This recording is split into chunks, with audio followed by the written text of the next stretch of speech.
Hallo almal, in hierdie video gaan ek jou help met jou eindeksamen voorbereiding. Ek bespreek in hierdie video die Gauteng 2024 se rekordeksamen, vraestel 2, vraag 1.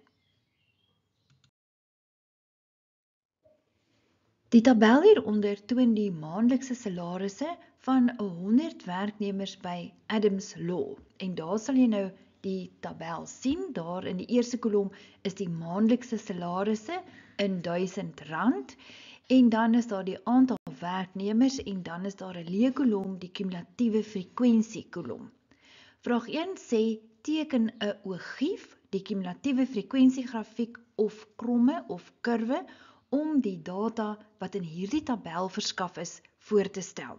Nou, voordat jy enige iets kan doen, moet 'n mens nou eers die kumulatiewe frekwensie kolom voltooi.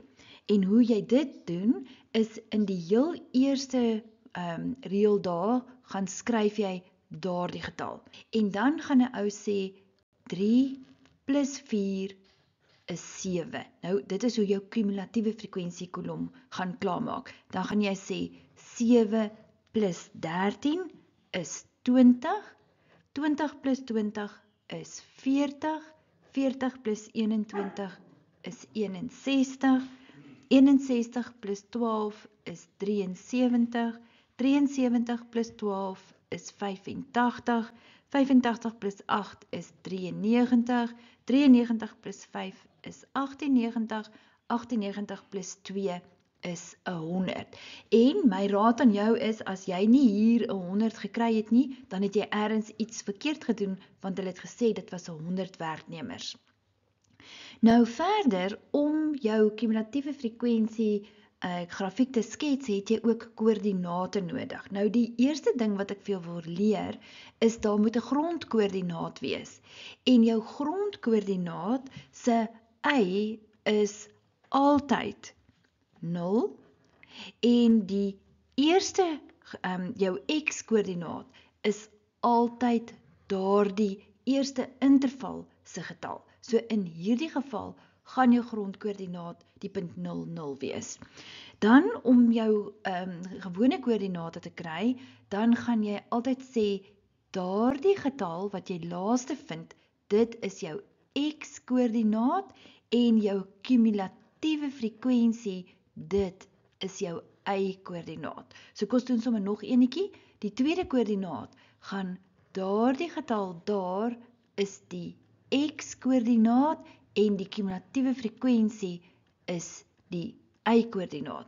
En so kan jy nou aangaan. Om 'n bietjie tyd te spaar, kan jy net gou pause en dit self doen, maar op die ou einde gaan jou ogief so lyk. Daar kan jy nou mooi sien, dit is die punt 00, ons grondkoördinaat, en dan ons eerste koördinaat is die punt 10 en 3. Daar kan jy nou sien, 10 en 3 is omtrent daar, en ons tweede ene is by 20 en 7, hy is omtrent daar, en so kan jy aangaan, en dan het jy nou net al jou punte verbind, en onthou, die ogief is 'n gladde S-kurwe, soos wat jy hom daar kan sien.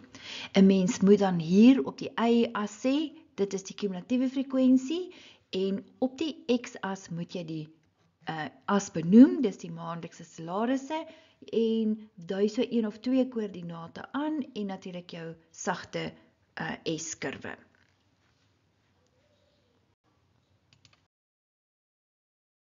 Vraag 2 vra, gebruik jou ogief om die aantal werknemers wat minder as R35.000 per maand verdien te betaal.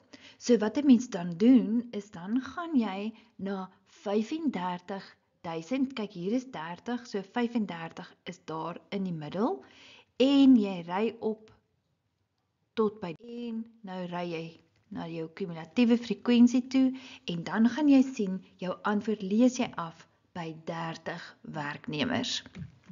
Nommer 3, bepaal die mediaan van die data. Nou die mediaan is, ek sê altyd vir my studente, jy is nou een van hulle, die mediaan is die indiaan in die middel van sy tentjie. So die middel tussen 0 en 100 is mos by 50. So nou gaan jy hier by 50 werknemers, gaan jy nou net so omlees, tot daar en dan lees jy af, en dan gaan jy sien, dis in die middel tussen 40 en 50, met ander woorde, dit gaan wees 45.000.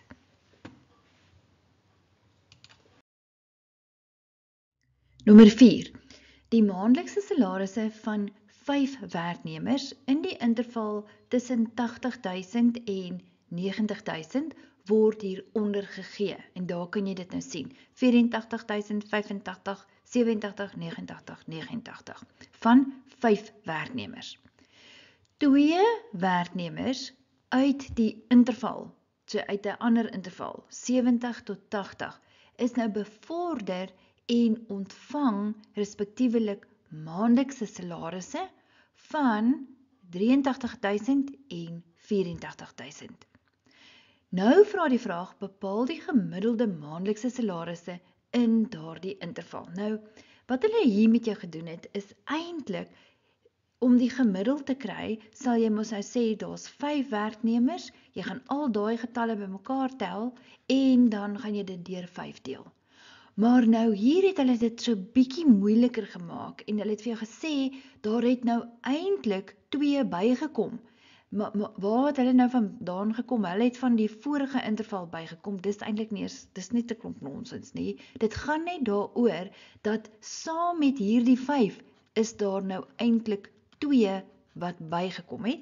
Nou is daar 7 en hulle salaris is onderskeidelik 83.000 en 84.000. So wat 'n mens nou moet doen om die gemiddeld uit te werk, beteken jy gaan alles bymekaar tel. Daardie 87, 89, 89, die 83 en die 84, en as jy daardie totaal het, dan gaan jy dit nou deur 7 deel in plaas van deur 5. En dan is jou gemiddeld, ek streep dan R85.857.14. Die volgende vraag vra nou, bereken die standaardafwyking in die interval. Nou, ek het aan die einde van hierdie video, die tweede laaste skyfie, sal jy sien, kom uit een van my vorige video's, waar ek vir jou geleer het in die graad 12, nee, dit is die graad 11 statistiek hoofstuk, wat op hierdie kanaal lê, gaan kyk daarna, of kyk net sommer na daai stukkie, dan leer ek vir jou hoe om die standaardafwyking te bepaal, en alles wat jy moet weet oor standaardafwyking. Dit is alles daar, graad 11 statistiek. Maar die antwoord, gaan ek vir jou gee, moet wees, en hierdie is die teken, die symbool, dis klein letter sigma vir standaardafwyking, en die antwoord moet wees R2.294.63.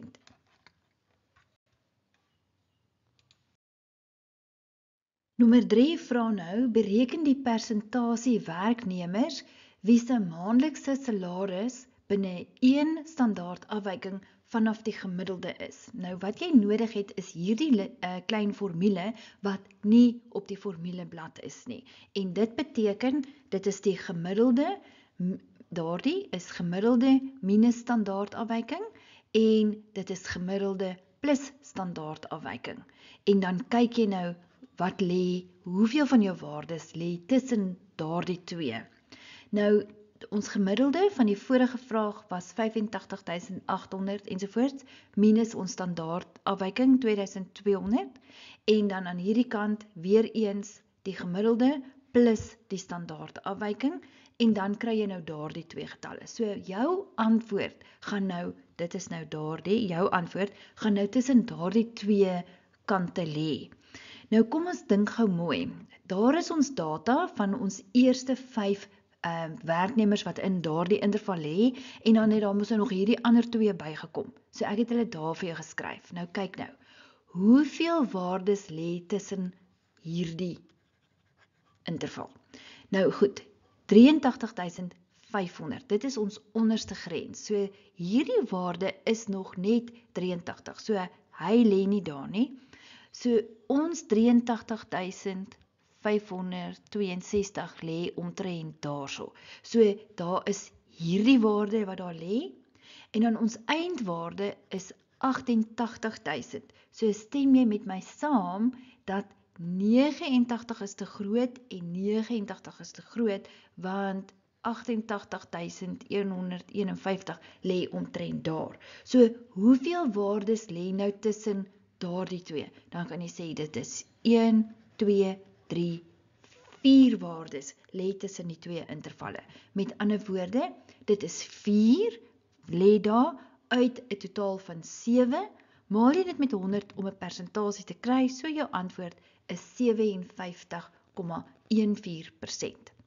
Nou, die video wat jy, of die stukkie van die video wat jy hierna sien, is nou nie deel van hierdie vraag nie. Ek waarsku jou, dit is net hoe om standaardafwyking te bereken, as jy dalk nie na die graad 11 video wil gaan kyk nie, maar nog steeds wil weet hoe dit werk. Nou gaan ek vir jou leer die sakrekenaar stappe om standaardafwyking te bereken met 'n Casio FX82ES. En ek gaan dit doen aan die hand van 'n voorbeeld. Nou, ons voorbeeld is hier heel regs gegee. 'n Groep van 7 mense het die volgende bedrae by 'n winkel spandeer: 37, 42, 45, 51, 66, 66, 141. Nou die vraag is, gee die standaardafwyking. Nou hoe dit werk, is daar is nou die sakrekenaar. Nou eerste moet jy jou sakrekenaar in statistiek mode sit as jy wil. Met ander woorde, jy gaan hierdie knoppie druk. Daarbo is 'n knoppie wat sê mode en dan kies jy, dan gooi hy vir jou daardie skermpie uit en dan gaan jy nommer 2 stat vir statistiek kies.